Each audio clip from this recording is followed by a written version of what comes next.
Mencionaste a Joaquín Guzmán Loera, a El Chapo Guzmán, y obviamente hay una amplia gama de especulaciones sobre quién sería ese testigo importante que les ha generado una compleja situación a los fiscales, palabras más, palabras menos, ¿no? De operativo para que llegue este testigo. ¿Tú has pensado en la posibilidad de que sea el Chapo? Leía uno de tus artículos, hablabas de la reina, de Reyes Arzate, quien es, confeso, uno de los personajes cercanos a Genaro García Luna. Él ya se confesó, confesó su culpabilidad, aceptó su culpabilidad. La Barbie, por lo que se ha señalado por los testigos, el rey Zambada, el hermano del Mayo Zambada, que fue quien testificó, quien dijo que le había entregado maletas repletas de dólares a García Luna en el juicio contra el Chapo Guzmán. ¿Qué piensas de esta posibilidad? ¿Qué piensas de estos personajes? Y lo que te decía, mencionabas el Chapo Guzmán. ¿Hasta el Chapo Guzmán está abierta a la posibilidad de que testifique? Yo mencioné al Chapo Guzmán porque, bueno, el Chapo Guzmán ha sido mencionado en el proceso porque era al grupo criminal, la facción del cártel de Sinaloa al que García Luna estaba protegiendo y el que había dado, digamos, órdenes, según los testimonios, para proteger en esta batalla, esta guerra entre las organizaciones criminales. Pero, por ejemplo, la gente Nayarit, como lo dijo el exfiscal Edgar Beitia, el Diablo, pues bueno, recibía orden que la línea era proteger a los Chapos. Entonces, ellos estaban protegiendo a los Beltrán Leiva, entonces daba ahí una rebatinga entre quién proteger y quién no proteger. El Chapo ha sido mencionado en varias ocasiones y una de las partes donde se mencionó, que es interesante, pero tiene más que ver, hay dos vías ahí.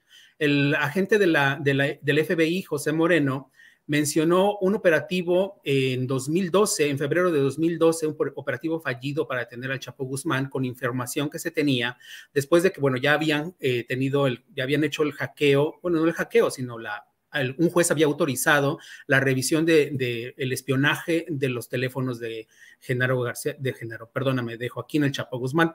Entonces, ellos tenían información directa de dónde estaba, la casa donde estaba. Entonces, tenían dos casas tenían, digamos, ubicadas precisamente, pero pasaron esta información a la Policía Federal, entonces a cargo de Genaro García Luna, pero la Policía Federal no llegó. Eso es una de las cosas. Llegó 20 minutos después de que se les pasó la información y ellos decían, pero ¿dónde están? O sea, este cuate se nos va a ir porque ya lo tenemos ubicado, ya hay cierto movimiento de nosotros aquí, entonces se pueden levantar sospechas. Y la policía llegó 20 minutos después y había llegado en un lugar no indicado. Entonces se generó un problema. Cuando entraron a hacer el operativo, pues el Chapo ya se había ido porque sí estaba ahí. Y después, en el juicio del Chapo, se hizo toda la narrativa y conocimos qué pasó antes, durante y después con información que se tenía tanto de los mensajes del Chapo, conversaciones con su esposa, de cómo se había escapado, etcétera. Entonces, hay como varios elementos que el agente del FBI vuelve a narrar aquí, no los da en detalle porque no se quería dar ese detalle, pero sí poner en contexto al jurado de lo que estaba pasando. Y menciona a Iván Reyes Arzate como el contacto de la policía, porque era el que era responsable de recibir esta información, particularmente de autoridades estadounidenses, tanto de la DEA y otras agencias. Entonces, ese es otro enlace que ahí me parece muy importante y el cual se menciona el Chapo. Entonces, por eso señalo mucho que Iván Reyes Arzate podría ser un personaje mencionado durante varios momentos del juicio, establecido en la línea de comando de este mini cártel que operaba desde el gobierno federal a cargo de García Luna, desde la Policía Federal Mexicana, primero como la AFI y después siendo ya secretario en los gobiernos de Vicente Fox y de Felipe Calderón, y de cómo construyó esta red de varias personas. Por eso está acusado de liderar una organización criminal durante un largo periodo. Son 12 años, de 11 años prácticamente, son 12 a 11 años, es más o menos el periodo que se está marcando, de haber liderado esta organización criminal presuntamente desde el gobierno federal mexicano. Eso es lo que establecen los fiscales, porque bueno, la gente dice, tú estás diciendo, yo no estoy diciendo, esto es lo que establece la acusación, la investigación establece eso. O sea, hay que relajar los ánimos, escuchar las evidencias y ver hacia dónde nos lleva esto. Mencioné a Jesús el Rey Zambada, como bien señalas, él fue el primero que dijo que le había dado dinero directamente a García Luna, al menos 2 ocasiones, y eso habrían sido alrededor de 5 o 6 millones de dólares. Entonces, ese podría ser un personaje importante. Y luego, evidentemente, la Barbie, porque, bueno, la Barbie, aparte es un personaje muy popular, digamos, muy conocido popular tiene cierta infamia, esta infamia que tiene después de que fue detenido, su sonrisa, etcétera. Y, pues, él también fue mencionado en el juicio de que tuvo reuniones directamente en varias ocasiones con Arturo Beltrán Leiva, donde estaba García Luna, y que incluso presenció también pues la furia de Beltrán Leiva en contra de García Luna, porque se estaba yendo al lado de los Chapos y estaba esta división, ya digamos, no digamos, esta guerra brutal que se desató en México entre grupos criminales y que hasta el momento no ha podido ser detenida, pues. Entonces, esos 3 personajes, cualquiera de esos 3 puede proporcionar información sustancial que den un buen cierre también a los fiscales. Entonces, cuando menciona a la gente el Chapo es un poco difícil. ¿Por qué?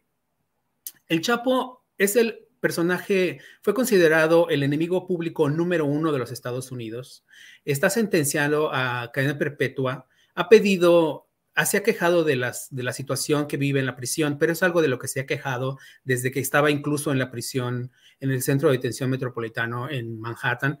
O sea, es un argumento que ha utilizado todo el tiempo y el juez, en este momento ya no es Brian Cogan, y otros jueces le han rechazado las mociones. Porque la evidencia es decir, bueno, pues, ¿qué estás pensando? Pues eres un criminal considerado de muy alto riesgo y no se te va a dar privilegios, porque aquí no existen esos privilegios. En Estados Unidos, tú vas a estar confinado bajo ciertas condiciones y eso es lo que tienes. Sí les dan concesiones en el sentido de que tiene acceso a que tengan, obviamente, su higiene completamente, su alimentación, tiene, por ejemplo, acceso a una televisión que me parece que tiene 3 canales, otras cosas, bueno, no lo dejan salir mucho por el historial de escape que tiene, de prisiones, entonces sale por lo menos una vez al día a caminar para que pueda hacer ejercicio, no está con el grupo, digamos, en general, de la población en general, primero porque esta prisión en general casi todos son criminales que están separados, y en segunda porque, bueno, las autoridades estadounidenses siempre han señalado que existe el riesgo de que este personaje, por su historial, intente escaparse o intenten ayudarlo a escaparse. Entonces, hay muchos elementos que hay que poner de contexto. Yo remotamente considero que el Chapo no podría ser un personaje que realmente pueda venir. Ahora, también hay una teoría de que Luis Cárdenas Palomino fue extraditado de manera prácticamente secreta y se encuentra en Estados Unidos y él sería el testimonio. Vamos a suponer, y esto ya es completamente teoría, porque no hay ninguna confirmación de que eso exista. O sea, yo no tengo ninguna confirmación, ninguna de mis fuentes me confirma eso, mis colegas tampoco tienen esa información, así es que esto es pura teoría. Entonces, si Cárdenas Palomino fue extraditado y viene a testificar contra García Luna, es brutal. O sea, sería uno de los mejores testigos. ¿Por qué? Porque Cárdenas Palomino fue la mano derecha de García Luna y así se estableció durante la narrativa del proceso. Entonces, eso sería realmente brutal en el caso contra García Luna. Pero, repito, esto es pura teoría porque no tenemos confirmación de que él sea. Entonces, tenemos estos 5 personajes, pero bueno, ya expliqué más o menos cada uno cuál podría ser como el más viable. A ver, Jesús, también tuviste la oportunidad de dialogar